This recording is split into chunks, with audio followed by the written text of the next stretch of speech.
आज आपण येसुबाई महिला मंडळाचा प्रॉब्लेम पाहणार आहोत. बॅलन्स शीट दिलेली आहे आणि रिसिप्ट पेमेंट सुद्धा दिलेला आहे. तर सुरुवातीला बॅलन्स शीट पहा. कॅपिटल फंड या ठिकाणी दिलेला आहे, म्हणजे तुम्हाला कॅल्क्युलेट करायची गरज नाही. त्यानंतर आउटस्टँडिंग एक्सपेन्सेस दिलेत पहा. सॅलरी आहे, रेंट आहे आणि स्टेशनरी आहे. आता हे आउटस्टँडिंग एक्सपेन्सेस जे लॅबिलिटीला दिलेले आहेत, या एक्सपेन्सेसचं काय केलंय तर हे एक्सपेन्सेस करंट इयरच्या एक्सपेन्सेस मधनं लेस केलेत. म्हणजे इथं असा उल्लेख केलेला नाहीये कुठेही की लेस करा, पण तरी पण ह्या प्रॉब्लेमच्या सोल्युशनमध्ये काय केलेलं आहे, हे जे काही आउटस्टँडिंग एक्सपेन्सेस आहे, सॅलरी आहे, रेंट आहे आणि स्टेशनरी आहे, हे तिन्ही एक्सपेन्सेस आउटस्टँडिंग आहेत, म्हणजे गेल्या वर्षीचे आहेत. ते काय केलेत, करंट इयरच्या एक्सपेन्सेस मधनं हे गेल्या वर्षीचे एक्सपेन्सेस लेस केलेले आहेत. हे लक्षात ठेवा. ह्या प्रॉब्लेममध्ये अशा पद्धतीने हे सांगितलेलं आहे. त्यानंतर हे कॅश बॅलन्स आहे, बँक बॅलन्स आपण दोन्हीही घेणार नाही. फर्निचर ॲसेट आहे, ॲसेटला नोंदवा. ॲडजस्टमेंट आहे अमाऊंट इनरला. आउटस्टँडिंग सबस्क्रिप्शन आहे असं ॲसेटला नोंदवा, कारण याच्यावर ॲडजस्टमेंट आहे. अमाऊंट इनर कॉलमलाच नोंदवा.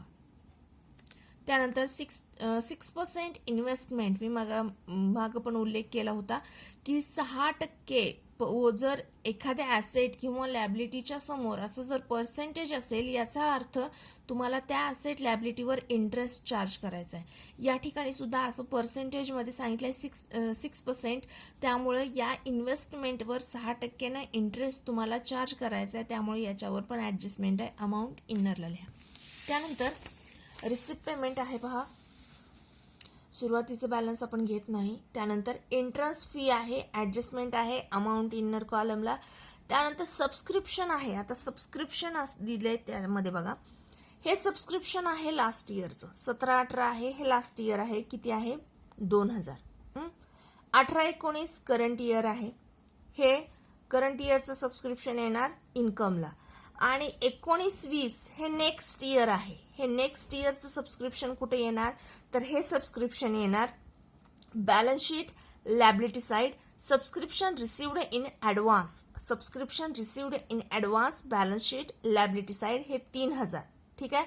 त्यानंतर मिसलेनियस रिसिप्ट इन्कम आहे, इन्कमला नोंदवा. रेंट एक्सपेंडिचर आहे, स्टेशनरी एक्सपेंडिचर आहे, सॅलरी एक्सपेंडिचर आहे. या तिन्हीवर ॲडजस्टमेंट आहे अमाऊंट इनरला. फर्निचर रिपेअर्स, फर्निचरच्या दुरुस्तीचा खर्च आहे, एक्सपेंडिचर आहे. यानंतर आहे ऑनोरियम टू सेक्रेटरी, म्हणजे तुम्ही हे जे मंडळ आहे, या मंडळाचा जो काही सेक्रेटरी आहे त्याचं हे मानधन आहे. म्हणजे त्याला दिलं जाणारं एक मानधन आहे. त्यानं आपल्यासाठी जे काही काम करतोय त्याच्या बदल्यात त्याला मानधन दिलं जातोय. तर हा तुमचा खर्च आहे, एक्सपेंडिचर आहे, त्यामुळे एक्सपेंडिचरला नोंदवा. त्यानंतर मिसलेनियस एक्सपेन्सेस आहे, एक्सपेंडिचरच आहे. आणि त्याच्यानंतर बॅलन्स कॅरेट डाऊन, म्हणजे तुमचं वर्षाच्या शेवटी असणारं कॅश बॅलन्स आणि बँक बॅलन्स, हे दोन्ही येणार बॅलन्स शीटच्या असेट साईडला. त्यानंतर पहा, rent for last 2 months ₹5,000 is still due, म्हणजे आणखीन 2 महिन्याचा 5,000 रुपये रेंट द्यायचा आहे. म्हणजेच हा आउटस्टँडिंग रेंट आहे. रेंटमध्ये ॲड करा आणि second effect balance sheet liability side. त्यानंतर stationery expenses payable on 31 March 2019 were ₹450, म्हणजे स्टेशनरीचे 450 रुपये पेएबल आहेत, म्हणजे हे सुद्धा आउटस्टँडिंग आहेत. हे सुद्धा तुम्हाला द्यायचे आहेत. फर्स्ट इफेक्ट स्टेशनरीमध्ये add, second effect balance sheet liability side. त्यानंतर आउटस्टँडिंग सबस्क्रिप्शन फॉर 2018-19 वॉज ₹3,000. चालू वर्ष आहे बघा, 18-19 हे कुठलं वर्ष आहे, चालू वर्ष आहे, म्हणजे करंट इयर आहे. करंट इयरचा outstanding subscription, first effect subscription मध्ये add, second effect balance sheet asset side. Number 4, entrance fee should be capitalised. Entrance फीची अमाऊंट जी काय आहे ती काय करा, कॅपिटल फंडला ॲड करा.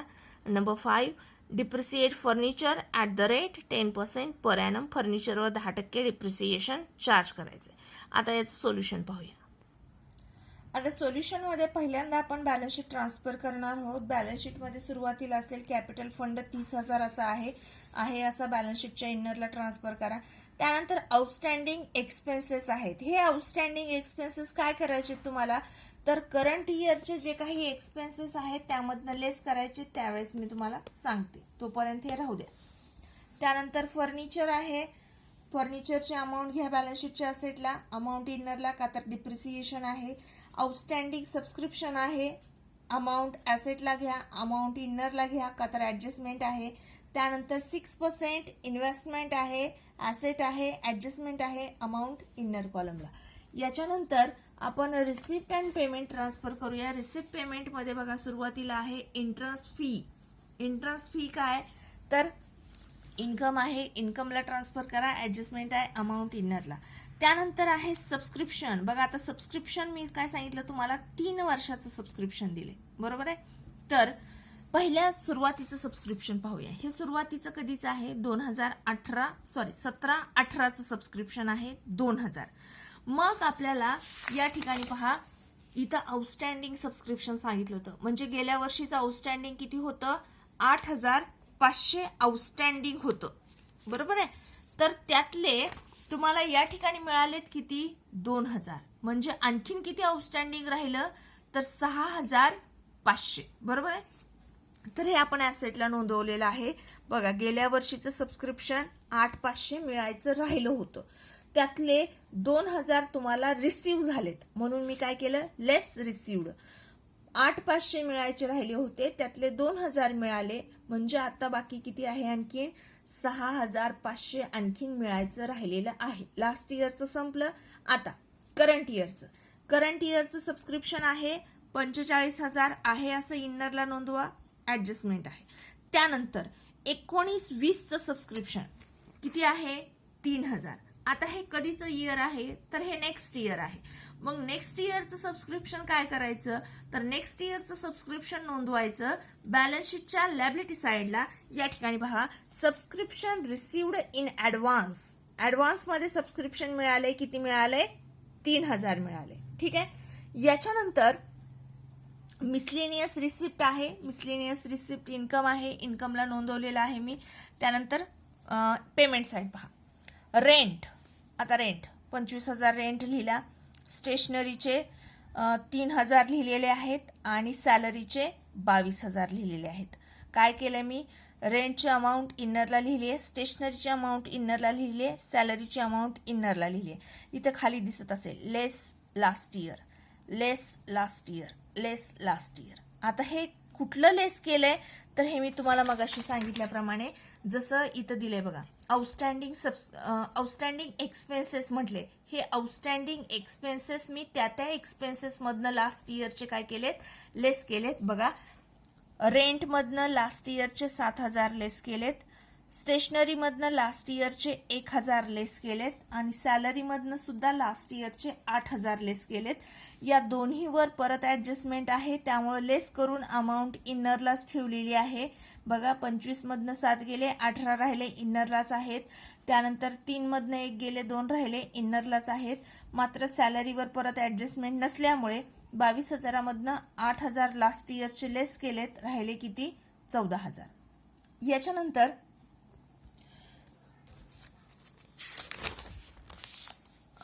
फर्निचर रिपेअर्स आणि ऑनरियम टू आपला सेक्रेटरी. फर्निचर रिपेअर्स आणि ऑनरियम टू सेक्रेटरी आणि मिसलेनियस एक्सपेन्सेस हे तिन्ही एक्सपेन्सेस आहेत. या ठिकाणी एक्सपेंडिचरला ट्रान्सफर केलेत. फर्निचर रिपेअर्स, ऑनरियम टू सेक्रेटरी आणि मिसलेनियस एक्सपेन्सेस, तिन्ही एक्सपेन्सेस आहेत. एक्सपेंडिचरला मी तिन्ही ट्रान्सफर केलेले आहेत. आणि शेवटी आहे cash at bank, cash in hand आणि कॅश ॲट बँक दोन्ही ॲसेटला ट्रान्सफर केलेला आहे. आता ऍडजस्टमेंटला सुरुवात होतीये बघा. पहिली ऍडजस्टमेंट पहा, rent for last 2 months ₹5,000 is steel due. म्हणजे 5,000 रुपये रेंट आणखीन द्यायचा राहिलेला आहे, आउटस्टँडिंग आहे. तो काय करा, ऍड करा. बघा आता पहिला आपल्याला 25,000 रेंट सांगितला होता, ठीक आहे. मग आपल्याला बॅलन्स शीट मध्ये दिले आउटस्टँडिंग एक्सपेन्सेस, त्याच्यामध्ये रेंट आहे 7,000चा. तो आपण काय केला, लेस केला, का तर तो लास्ट इयरचा ह्याच्यात होता, तो लेस केला. राहिले 18,000. या 18,000मध्ये करंट इयरचं आउटस्टँडिंग काय केले 5,000 ऍड केले, टोटल रेंट किती झाला 23,000. आणि या आउटस्टँडिंगचा सेकंड इफेक्ट बॅलन्स शीटच्या लॅबिलिटी साईडला आउटस्टँडिंग रेंट 5,000. त्याच पद्धतीने स्टेशनरी सुद्धा आहे. स्टेशनरीचा खर्च होता 3,000, त्यामध्ये लास्ट इयरचे 1,000 ऍड होते, ते आपण लेस केले. आता स्टेशनरी राहिली 2,000ची. आणि करंट इयरचं आउटस्टँडिंग आहे 450. ते काय केलं, करंट इयरचं आउटस्टँडिंग ऍड केलं, टोटल झाले 2,450. आणि जे आउटस्टँडिंग होतं त्याचा second effect balance sheet liability side outstanding stationery 450 असं टोटल झालं 5,450. ठीक आहे. त्यानंतर सबस्क्रिप्शन आउटस्टँडिंग आहे बघा. सबस्क्रिप्शन मध्ये ऍड करा. टोटल सबस्क्रिप्शन 45,000चं होतं करंट इयरचं, त्यामध्ये 3,000 ऍड केले, टोटल सबस्क्रिप्शन झालं 48,000चं. आणि या 3,000चा सेकंड इफेक्ट आता बघा या ठिकाणी सांगते मी. आता गेल्या वर्षीचं राहिले होते 8,500 बरोबर आहे, त्यातले 2,000 मिळाले. मग आता आणखीन गेल्या वर्षीचे किती राहिले आपले 6,500 राहिले. आणि करंट इयरचं आउटस्टँडिंग किती आहे 3,000. असं गेल्या वर्षीचं 6,500 आणि करंट इयरचं 3,000 असं टोटल आउटस्टँडिंग आहे 9,500. अशा स्वरूपाचे ऍडजस्टमेंट आपल्याला अगोदर पण झालेले आहेत, मी या अगोदरही एक्सप्लेन केलेले आहेत. पण तुम्हाला हे परफेक्ट लक्षात ठेवण्यासाठी तुम्हाला सतत याचा सराव करणं गरजेचं आहे. परत एकदा सांगते, लास्ट इयरचं आउटस्टँडिंग होतं 8,500, त्यातले मिळाले आपल्याला 2,000, राहिले आणखीन किती 6,500. आणि करंट इयरचं आउटस्टँडिंग आहे 3,000 असं टोटल झालं 9,500. त्यानंतर सांगितलेलं आहे एंट्रन्स फी कॅपिटलाइज करायला सांगितले. Total entrance fee capital fund मध्ये ऍड केली आहे 28,000. आणि शेवटचे ऍडजस्टमेंट म्हणजे काय तर डिप्रिसिएशन आहे. फर्निचरच्या किती टक्के डिप्रिसिएशन सांगितलंय, फर्निचरच्या फर्निचरवर 10% डिप्रिसिएशन सांगितले. फर्निचरच्या 10% येतं 2,000 आणि डिप्रिसिएशनची अमाऊंट फर्निचरमधनं लेस केली तर फर्निचर राहतं तुमचं 18,000चं. आणि जे लेस केले डिप्रिसिएशन याचा सेकंड इफेक्ट होता एक्सपेंडिचरला to depreciation on furniture amount 2,000. आता इथल्या सगळ्या ऍडजस्टमेंट संपल्या, पण आणखीन एक ऍडजस्टमेंट राहिली, ती कुठली तर इथं पहा. इन्व्हेस्टमेंट आहे 6% इन्व्हेस्टमेंट म्हटलंय. 6% याचा अर्थ त्यावर इंटरेस्ट चार्ज करायचा आहे बरोबर आहे. मग इन्व्हेस्टमेंटची अमाऊंट आहे 6,500. तर 6,500 वर इंटरेस्ट पाहू आपण. 6,500 आहे अमाऊंट, त्याच्या 6% इंटरेस्ट. 6,500च्या 6% इंटरेस्ट किती येतो तर इंटरेस्ट येतो 390 बरोबर आहे. 390 इंटरेस्ट येतो. मग हा आपल्याला द्यावा लागेल. हा आपल्याला कुठेही सांगितलं नाही ऍडजस्टमेंटमध्ये की इंटरेस्ट द्या इन्व्हेस्टमेंटवर, कुठेही उल्लेख नाही. पण मी काय सांगितलं, ऍसेटच्या सुरुवातीला जर असं पर्सेंटेज असेल किंवा लॅबिलिटी असू द्या, लॅबिलिटीच्या सुरुवातीला जर असं पर्सेंटेज असेल याचा अर्थ तुम्हाला त्यावर इंटरेस्ट चार्ज करायचा आहे आणि हा इंटरेस्ट संबंधित ऍसेटमध्ये ऍड होतो. आणि दुसरी गोष्ट ऍसेटवरचा इंटरेस्ट हा इन्कम असल्यामुळे याचा सेकंड इफेक्ट होतो इन्कम साईडला. एक म्हणजे ऍसेटमध्ये ऍड करा आणि दुसरं म्हणजे ऍसेटवरचा इंटरेस्ट इन्कम असल्यामुळे इन्कम साईडला नोंदवा. इथं बघा, by outstanding interest on investment amount 390 आणि सेकंड इफेक्ट केलेला आहे इन्व्हेस्टमेंटमध्ये ऍड इंटरेस्ट 390. ठीक आहे. तर अशा पद्धतीनं टोटल इन्व्हेस्टमेंट झाली आपली 6,890ची. तर अशा पद्धतीने आपण पूर्ण प्रॉब्लेमचं सोल्युशन केलेलं आहे. पहा, या प्रॉब्लेम मध्ये डेफिसिट येतं. डेफिसिट कसं येतं, एक्सपेंडिचरची टोटल येते 61,250 आणि इन्कमची टोटल येते 53,390. दोन्ही मधला डिफरन्स आहे 7,860.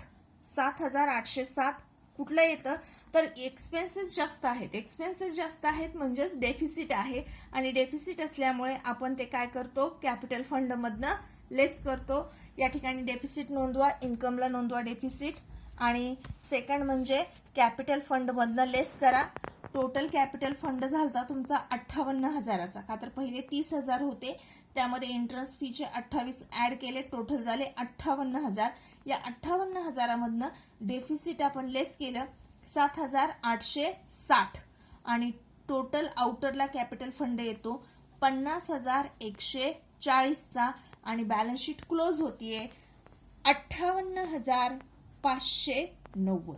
ठीक आहे, तर असा हा प्रॉब्लेम आहे, थोडासा जरा वेगळा आहे, तर तुम्ही स्वतः सोडवण्याचा प्रयत्न करा.